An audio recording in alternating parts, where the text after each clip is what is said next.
Welcome to my channel. Try to hear the latest story. My name is Jarrett, 32 years old, and I built a tech empire from absolutely nothing. Growing up poor in a tiny Midwestern town taught me resilience, but nothing prepared me for the pain of family rejection. When my mother called after years of minimal contact, her words cut deep. "Don't come for Christmas. Your sister's boyfriend will be there. He's from a different class." My father added insult. "We don't want to embarrass ourselves." My sister Amanda sneered that her boyfriend doesn't like being around nobodies. Before I tell you what happened when I showed up anyway, let me know where you're watching from, hit subscribe, and drop a like if you've ever dealt with family that made you feel less than. I grew up in a weathered two-bedroom house on the outskirts of Millfield, Indiana, a town so small it barely registered on state maps. My father, Thomas, worked at the local manufacturing plant, putting in 60-hour weeks operating machinery that slowly destroyed his back and hearing. My mother, Diane, served breakfast and lunch at the town diner, coming home with swollen feet and the perpetual smell of grease clinging to her uniform. Despite their exhaustion, they never complained. They simply woke up each day and did what needed to be done. Our financial situation was always precarious. Bill collectors called regularly. The electricity got shut off twice during particularly harsh winters. I remember watching my parents at the kitchen table late at night, heads bent together over scattered bills, whispering about which payment could be delayed another month. They thought I was asleep, but I saw everything from the hallway, silent and observant. Amanda came along when I was 4.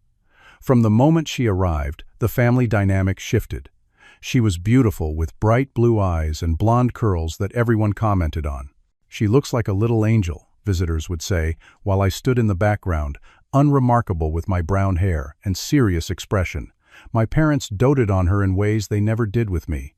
When Amanda cried, my mother would drop everything to comfort her. When she wanted a toy at the store, somehow the money would appear despite our tight budget. I was always the responsible one, the self-sufficient child.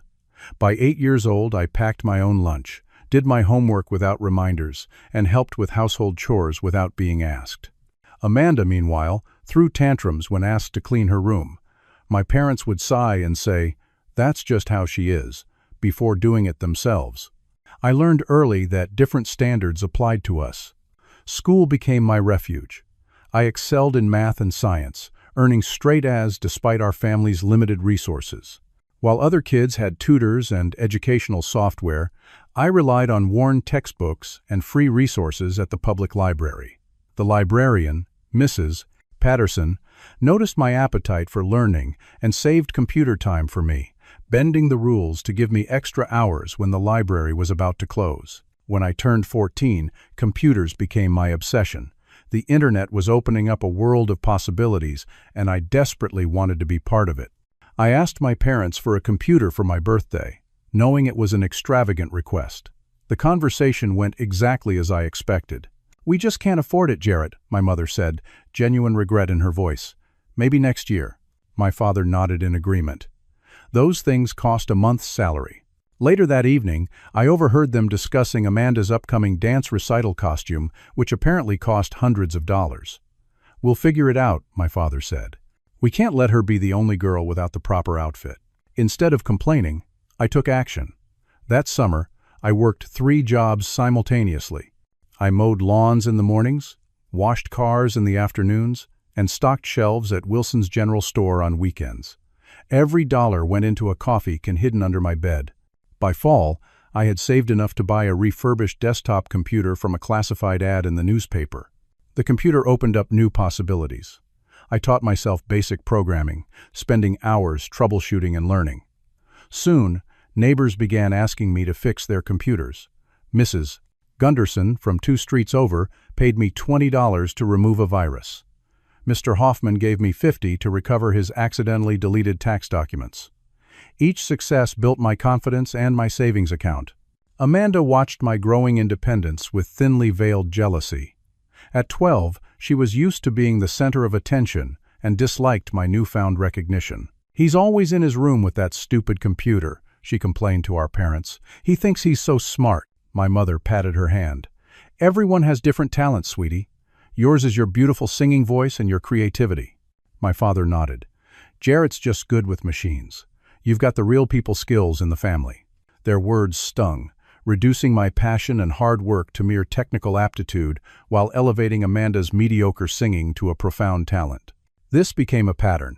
Any achievement of mine was minimized, while Amanda's most basic accomplishments were celebrated extravagantly. By 16, I had built a small business fixing computers in our town. My parents viewed it as an eccentric hobby rather than entrepreneurship. When I made the honor roll consistently, they offered brief congratulations before turning the conversation to Amanda's lead role in the school play, despite her forgetting half her lines on opening night. She was nervous, my mother explained to relatives on the phone. Everyone said she was still the best one on stage. I buried the hurt and focused on my goals. Each dismissive comment from my family fueled my determination to build something meaningful, something too significant to be diminished. I dreamed of creating a life where my accomplishments would speak for themselves, where I would never again have to watch pride bloom in my parents' eyes for someone else while I stood in shadows. As high school graduation approached, I applied to every scholarship possible. My guidance counselor, Mr. Brennan, believed in me, staying after hours to review my essays and applications. "You've got something special, Jarrett," he told me. "Don't let anyone tell you different." With his help, I secured a full academic scholarship to State University, becoming the first person in my family to attend college. When the acceptance letter arrived, I rushed home, bursting with excitement. "Mom, Dad, I got a full ride to State." I announced at dinner. "That's nice, honey," my mother said, barely looking up. "Amanda, tell Dad about your art project that won the school contest." The moment deflated instantly as Amanda launched into a story about her collage that earned her a $25 gift certificate. My full scholarship, worth thousands of dollars and achieved through years of hard work, was treated as a minor footnote in the day's events. That night I made a promise to myself. I would succeed so dramatically that even my family couldn't ignore it. I would build something meaningful not to spite them, but to prove to myself that I was worth believing in. Little did I know just how literally that promise would manifest in the years to come. Moving into my cramped dorm room that August felt like stepping into freedom. For the first time, I existed in a space where no one compared me to Amanda, where my achievements stood on their own merit. My roommate, a business major from Chicago, seemed perpetually bewildered by my study habits. "Dude, it's Friday night," he'd say, watching me hunched over computer science textbooks. "The party at Sigma Chi started an hour ago." I rarely joined him. While other freshmen were discovering the freedom of college parties, I was discovering the joy of being truly good at something valued by others. My programming professors noticed my aptitude immediately. Professor Landon stopped me after class one day during my first semester. "Your code is elegant," he said simply. "Most students your age write functioning but inefficient programs. Yours show real thought." His words felt like water in a desert.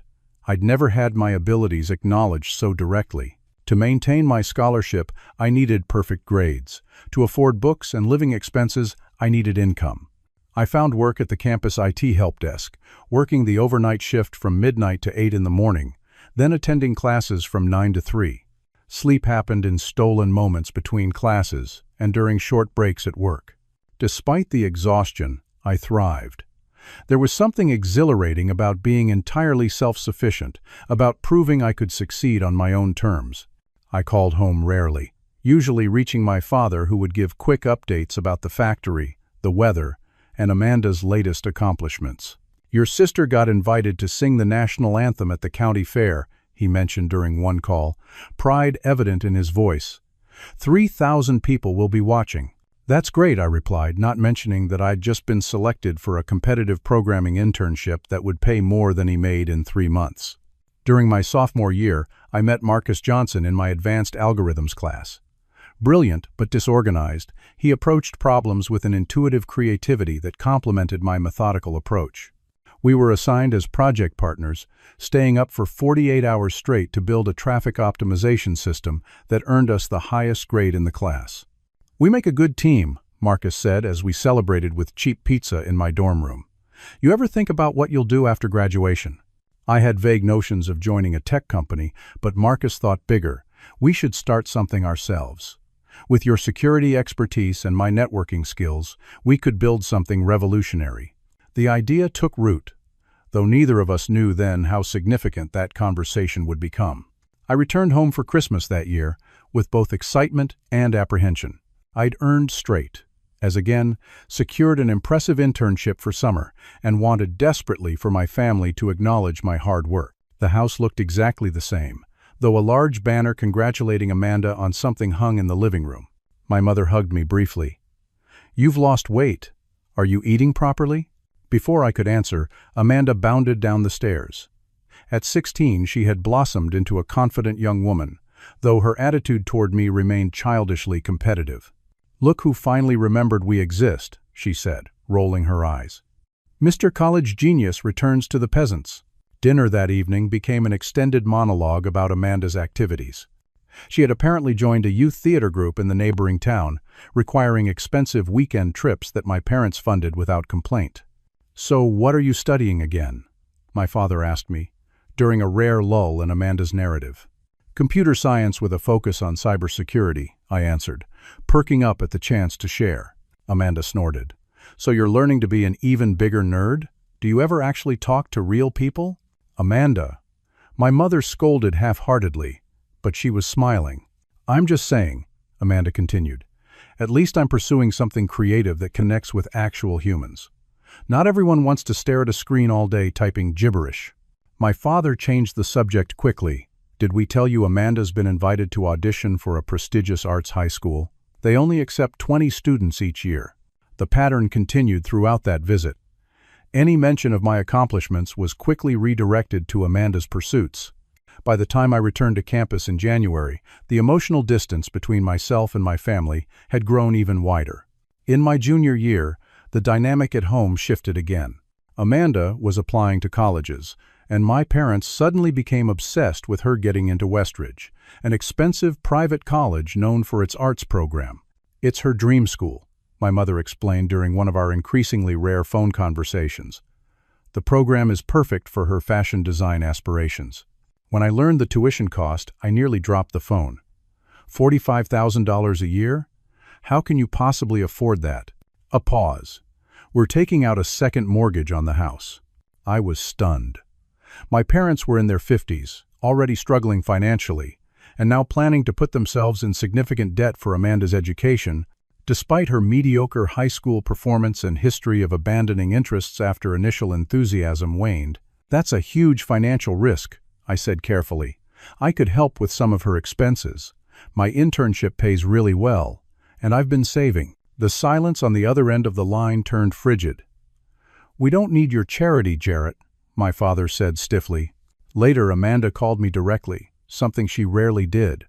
"Stop trying to make Mom and Dad feel bad about helping me," she hissed without preamble.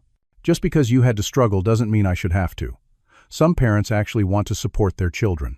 The implication that my parents hadn't supported me because they didn't want to, rather than because of our financial circumstances during my high school years, left me speechless. By the time I found my voice, Amanda had already hung up. My graduation approached with little fanfare from my family. I had landed in the top 3% of my class and received multiple job offers from leading tech companies. The day I walked across the stage, Marcus and Professor Landon cheered loudly. My parents and Amanda sat silently, having arrived late and leaving immediately after the ceremony for Amanda's senior prom dress fitting.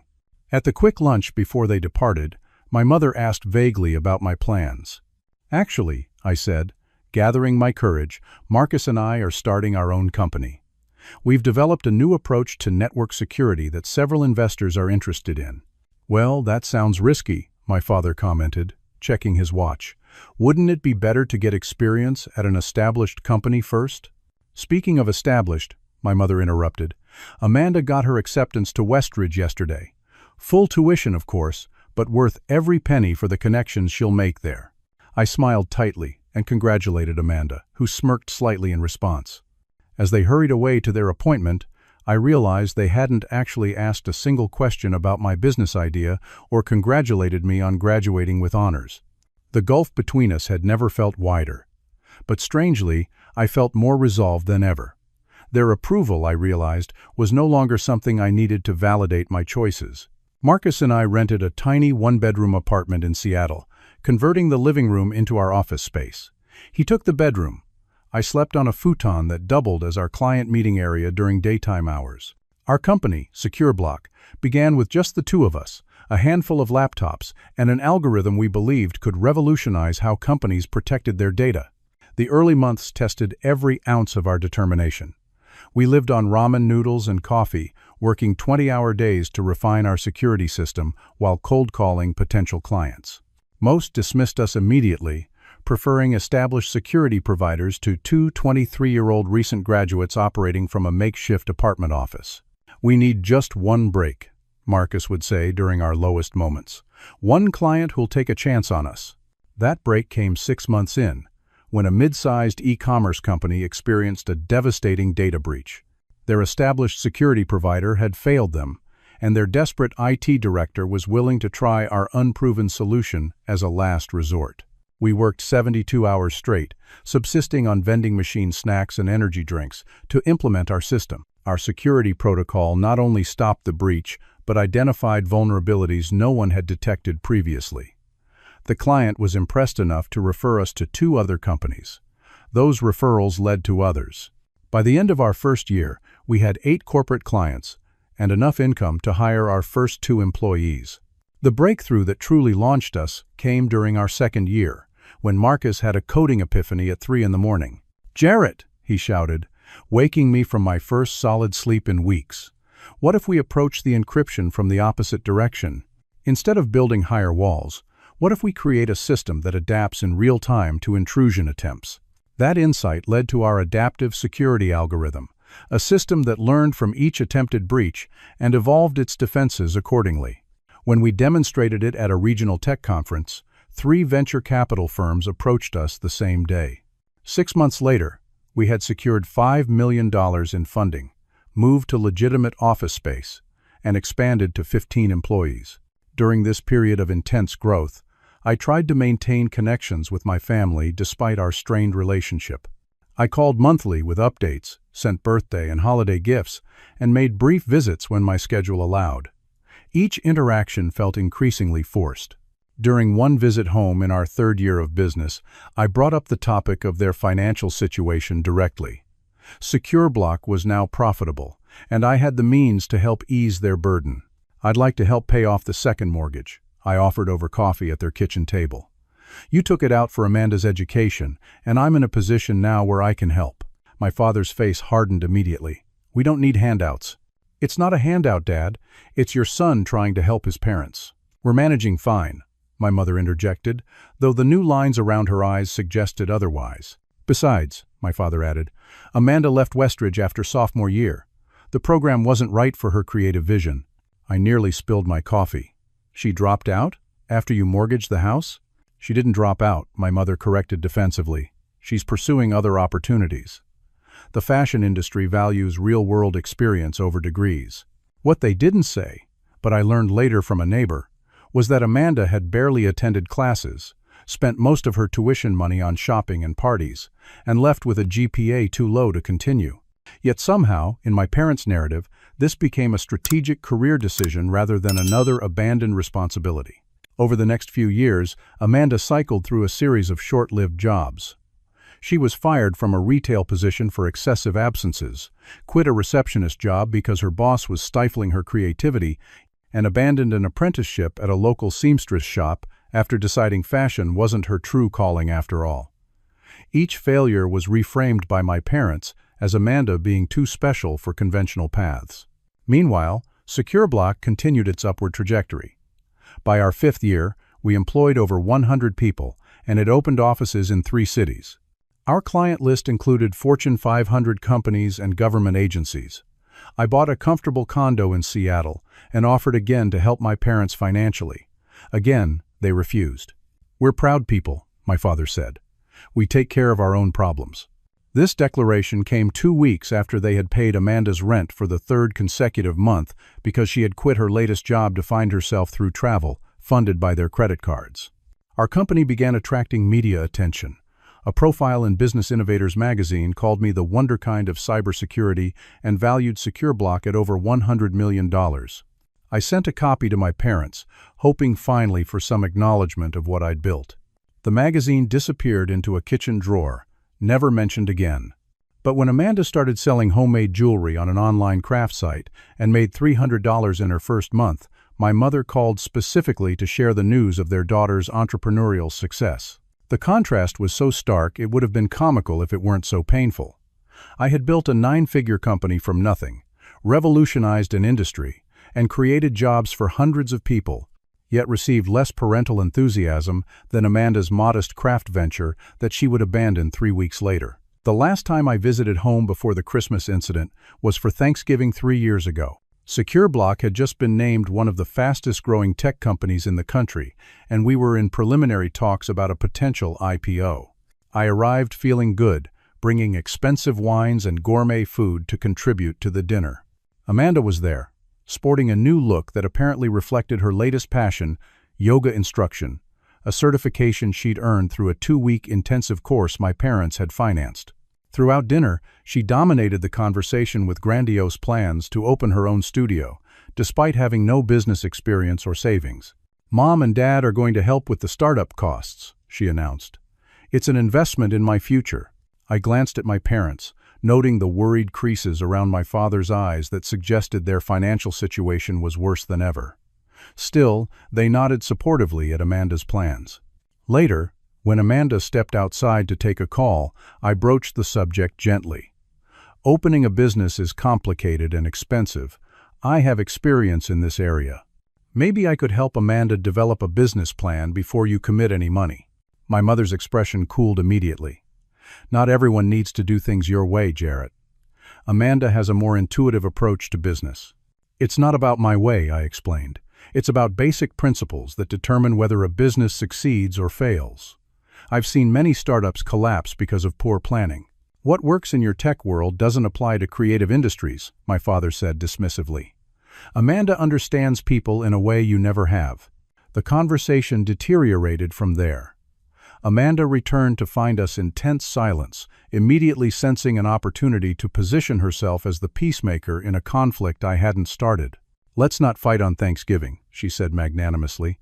"We all know Jarrett means well, even if he thinks his success makes him an expert on everyone else's life."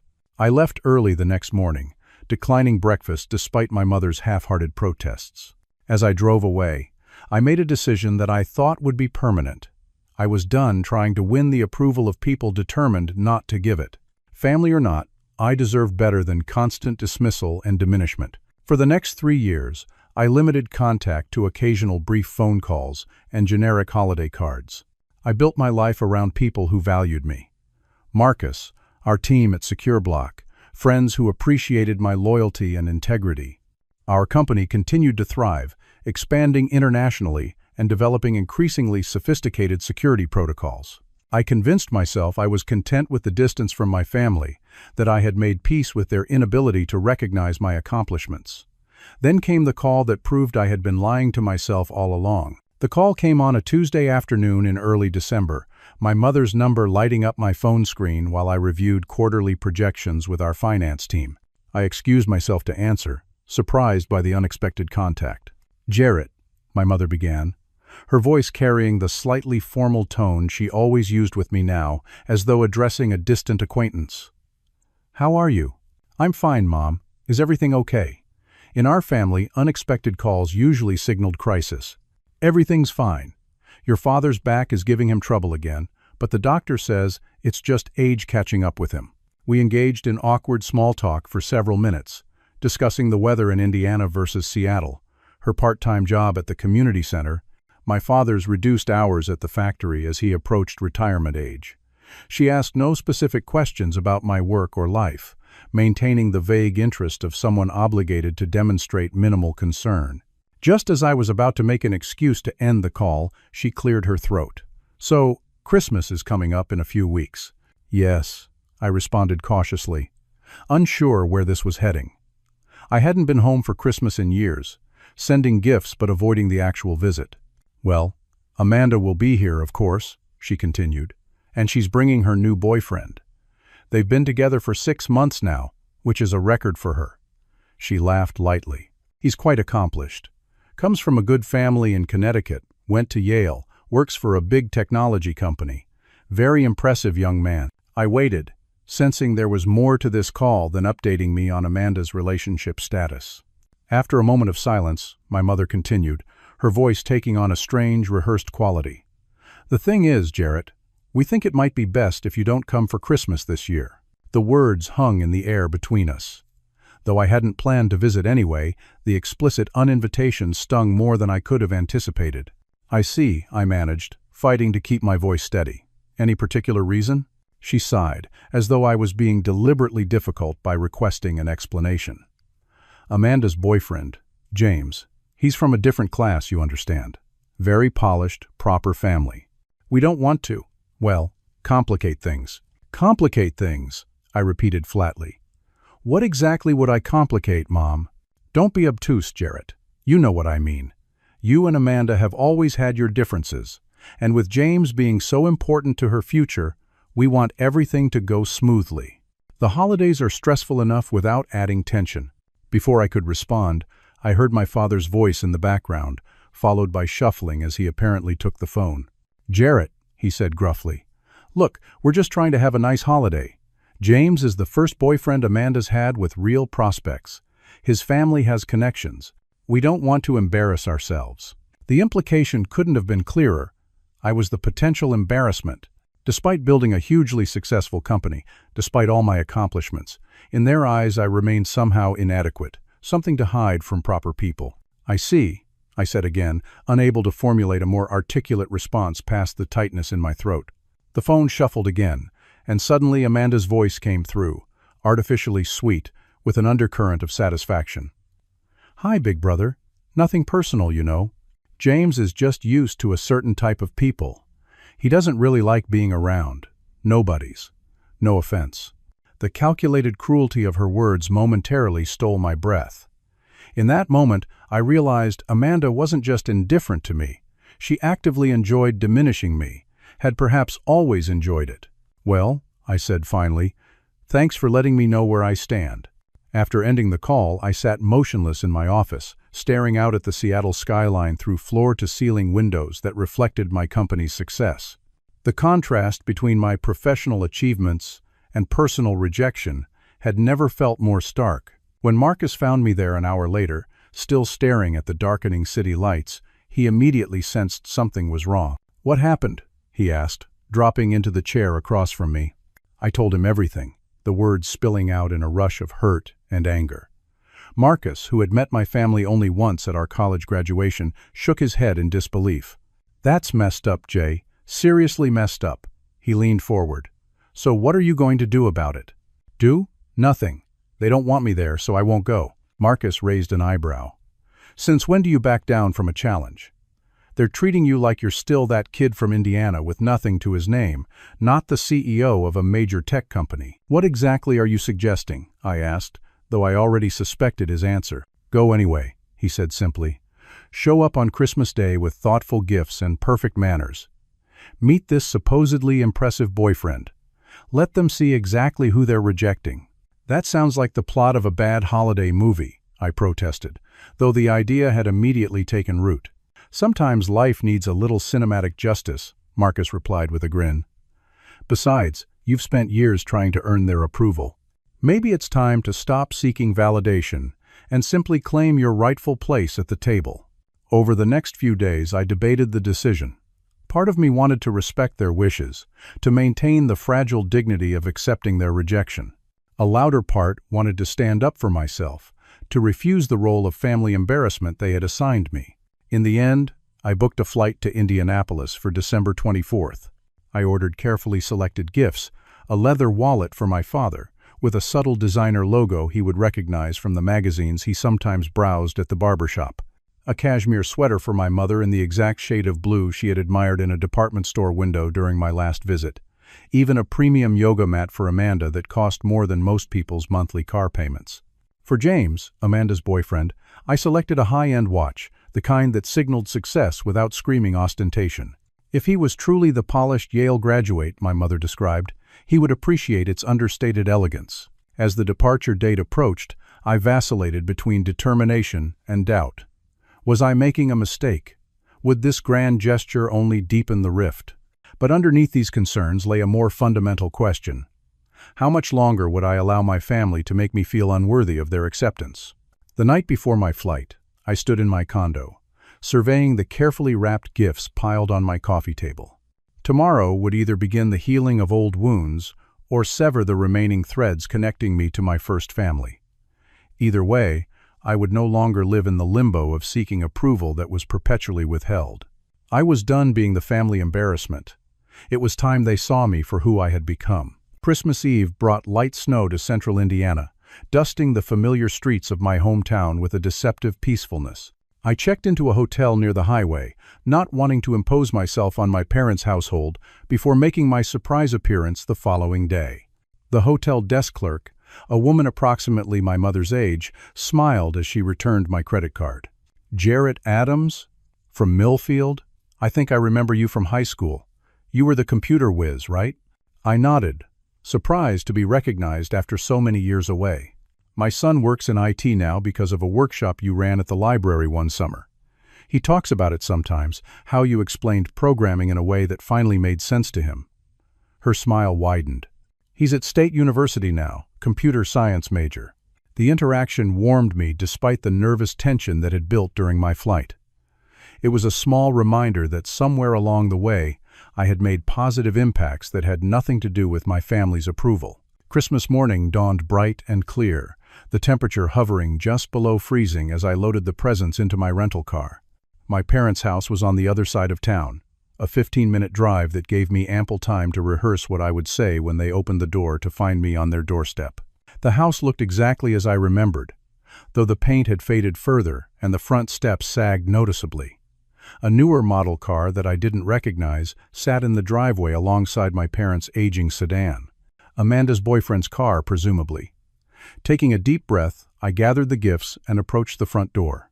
I rang the doorbell, listening to the familiar chime echo inside. Moments later, my mother opened the door, wearing the same Christmas apron she'd had since I was a child. Her expression transformed from a welcoming smile to shock as she registered my presence. "Jarrett?" she gasped, one hand flying to her throat.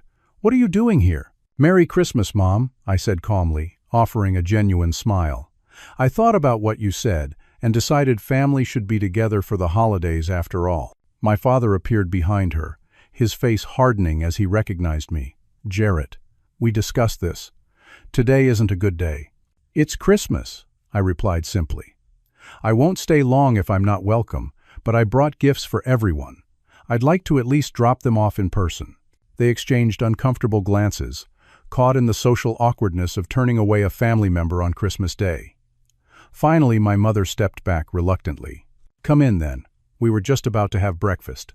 The living room was decorated with the same artificial tree and ornaments from my childhood, though arranged with more care than usual. The furniture had been thoroughly cleaned, and several new decorative pillows suggested an attempt to freshen the worn couch. The house smelled of cinnamon and coffee. Amanda sat on the couch next to a man I presumed was James. She was wearing a new dress I hadn't seen before, her hair styled more elegantly than her usual casual look. When she saw me, her eyes widened in alarm before narrowing in annoyance. "What are you doing here?" she demanded, standing abruptly. "You weren't invited." "It's Christmas," I repeated, maintaining my composed demeanor. "I wanted to see everyone and bring some gifts." I turned toward the man still seated on the couch, extending my hand. "You must be James. I'm Jarrett, Amanda's brother." As James stood and turned toward me, I got my first clear look at his face. He was well-dressed in a cashmere sweater and tailored slacks, his posture conveying confidence and polish. But it was his expression that caught my attention. The moment his eyes met mine, all color drained from his face, his confident demeanor evaporating instantly. "Boss?" he blurted, his voice a mixture of shock and dawning horror. "What are you doing here?" The room fell completely silent.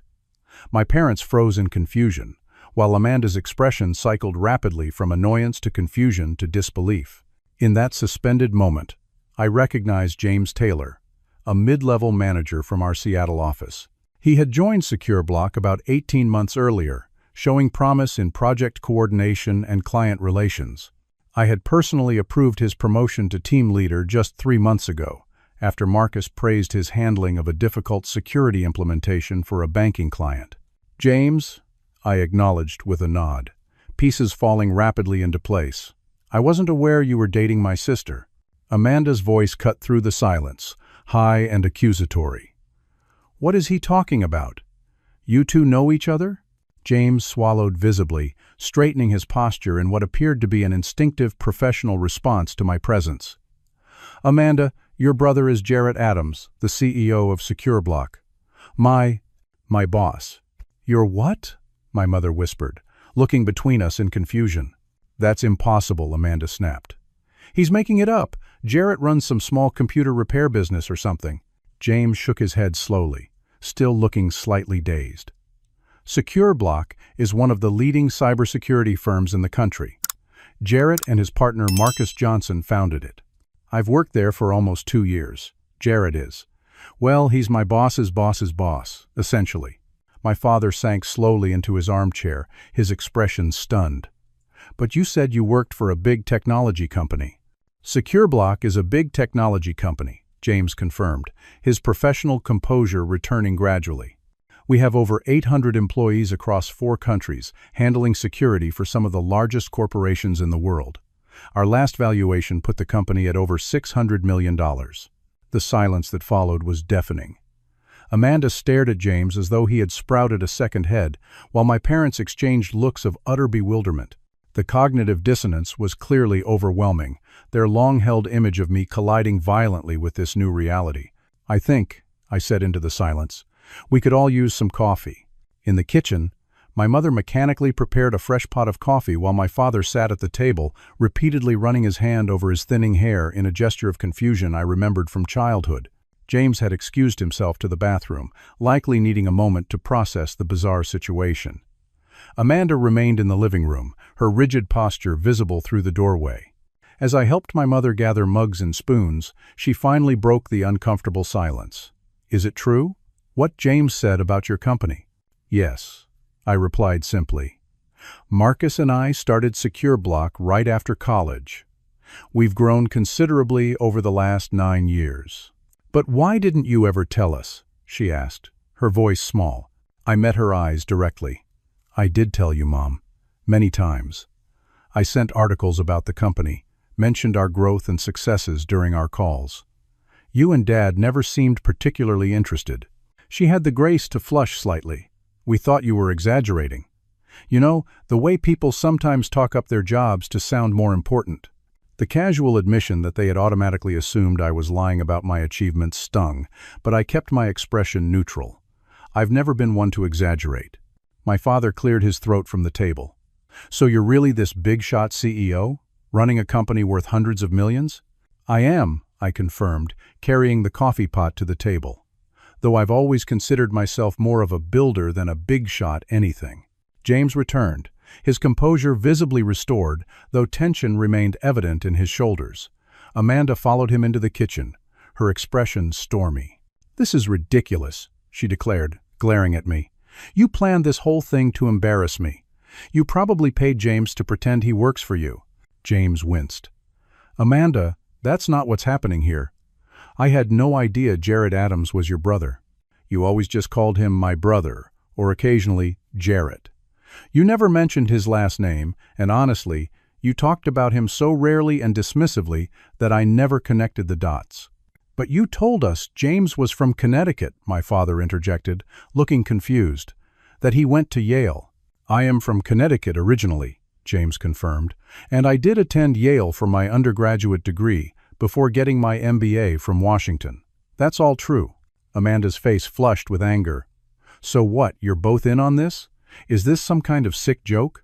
"There's no joke, Amanda," I said quietly. "This is simply an incredible coincidence. James works for my company. He's actually quite good at his job, from what I've heard. Recently promoted to team leader for client implementations." James nodded, a flicker of professional pride crossing his features. "Mr. Adams, Jarrett approved my promotion personally last quarter." Amanda's eyes darted between us, searching for deception and finding none. "I don't believe this. You expect me to believe my nobody brother runs the company you're always bragging about? James stiffened slightly. Amanda, SecureBlock is one of the most respected names in cybersecurity. Jared Adams is. Well, he's something of a legend in the industry. The adaptive security algorithm he developed revolutionized how companies protect their data. My mother set down her coffee mug with a sharp clink. But if you're so successful, why do you live in that little apartment you mentioned? Why do you drive an ordinary car when you visit? I couldn't help but laugh softly at the question. Mom, I don't live in a little apartment. I have a condo overlooking Puget Sound. And I drive a Tesla back in Seattle, but I rent ordinary cars when I visit because I'm not interested in showing off. But you never talk about being rich or successful, my father protested, as though this was evidence against James's claims. Because that's not how I was raised, I responded.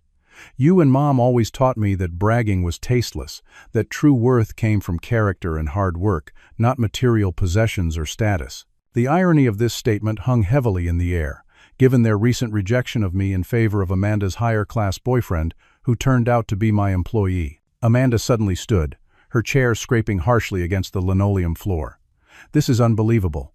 James, we're leaving. James remained seated, looking uncomfortable but resolute. Actually, Amanda, I think we should stay. This is, well, it's awkward, but it's also your family's Christmas. So you're taking his side?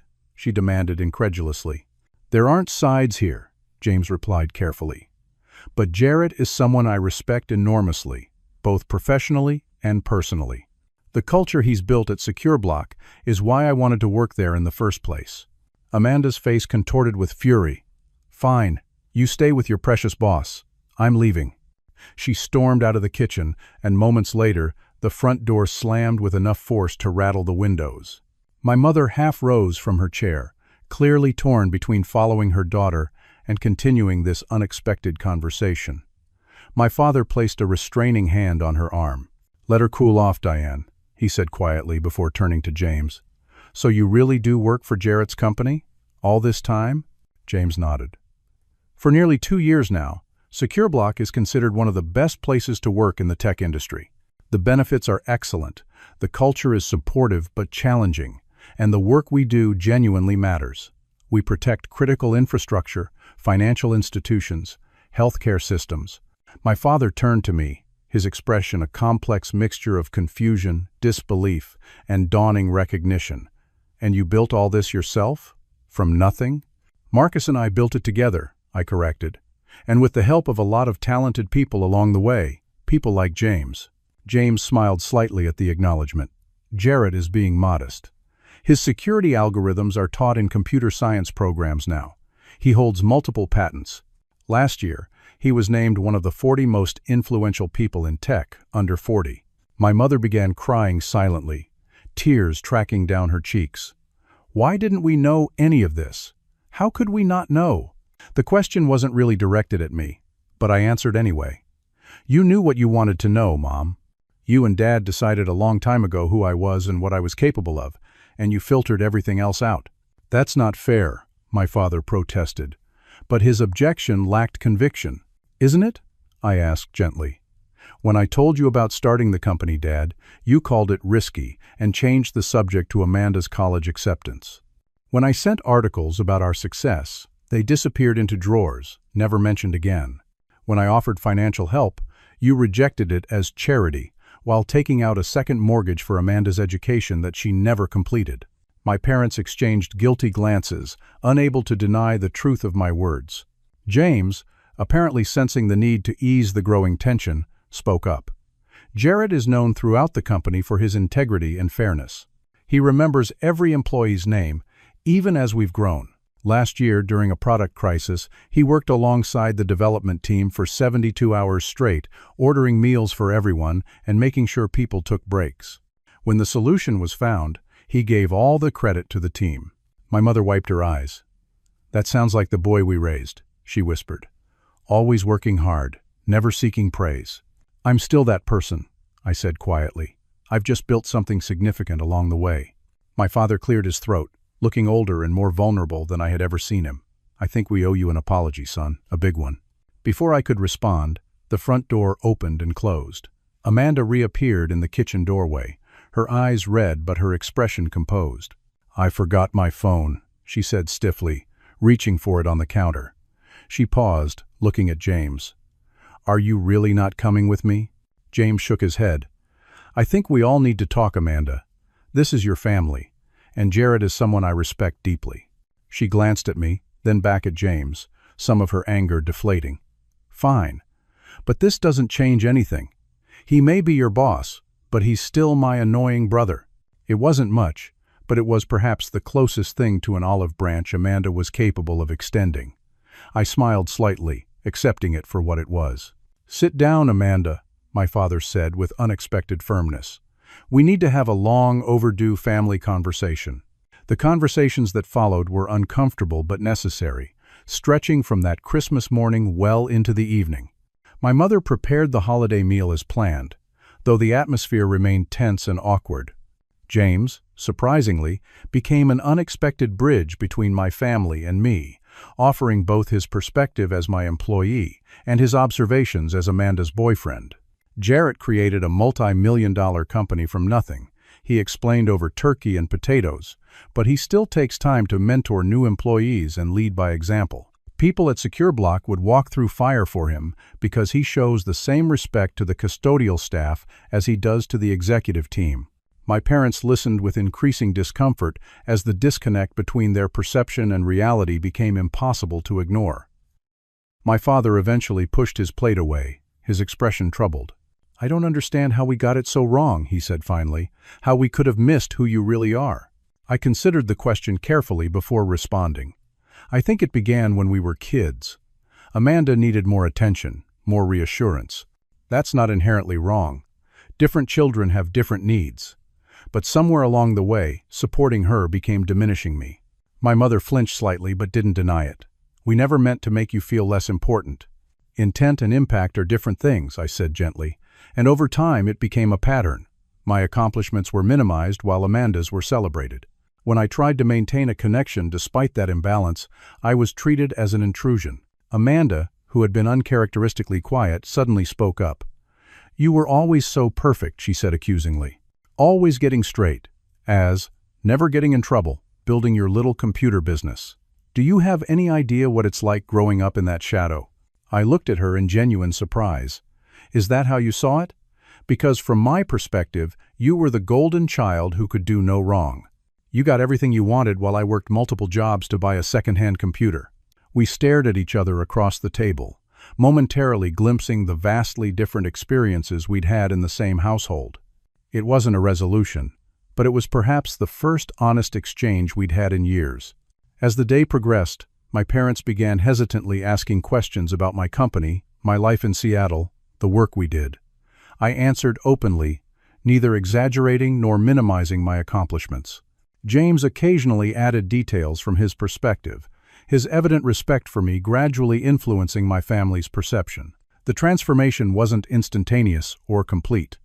Years of established patterns couldn't dissolve in a single day. Amanda remained defensive, though her hostility gradually gave way to a wary curiosity. My parents alternated between pride in my accomplishments and embarrassment over their failure to recognize them sooner. Late that evening, as I prepared to return to my hotel, my father walked me to the door. "I'm sorry, Jarrett," he said simply, "for a lot of things, but especially for asking you not to come today. I was wrong. We were wrong." "Thank you," I replied, accepting the apology for what it was, imperfect but genuine. In the weeks that followed, unexpected changes began to unfold. James became an unlikely ally, keeping me updated on family matters and encouraging more open communication. He and Amanda's relationship eventually ended for unrelated reasons, but he remained with the company, eventually becoming one of our most valued team leaders. My mother began calling more regularly, making genuine, if awkward, attempts to learn about my life and work. My father, in his more reserved way, started sending articles about technology and security, his way of showing interest in my field.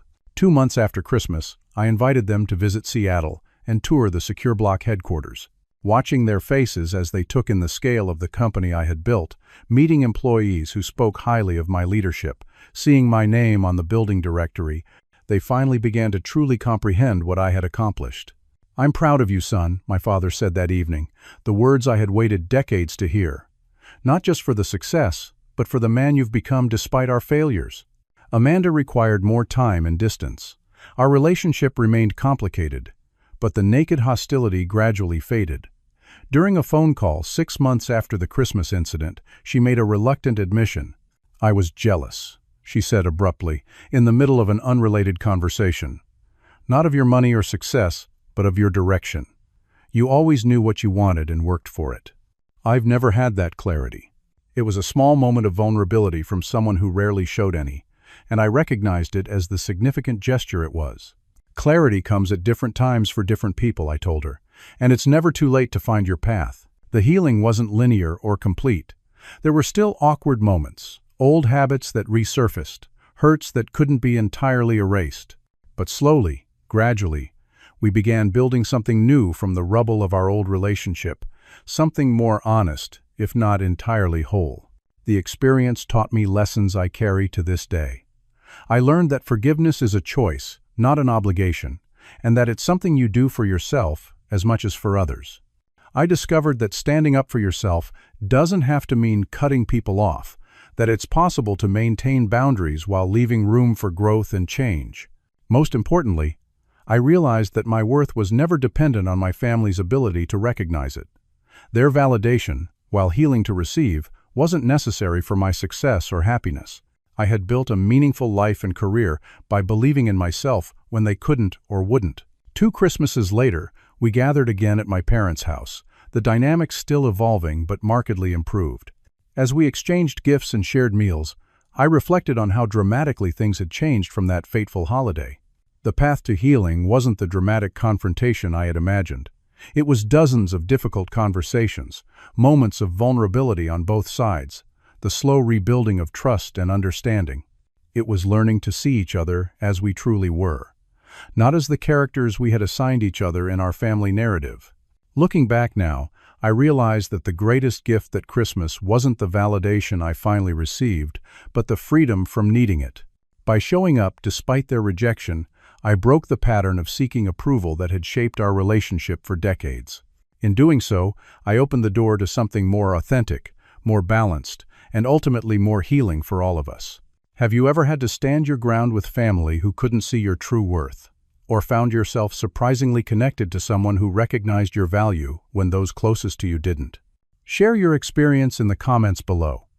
If this story resonated with you, please hit that subscribe button and like this video so others can find it too. Remember, sometimes the greatest act of love is believing in yourself when others don't.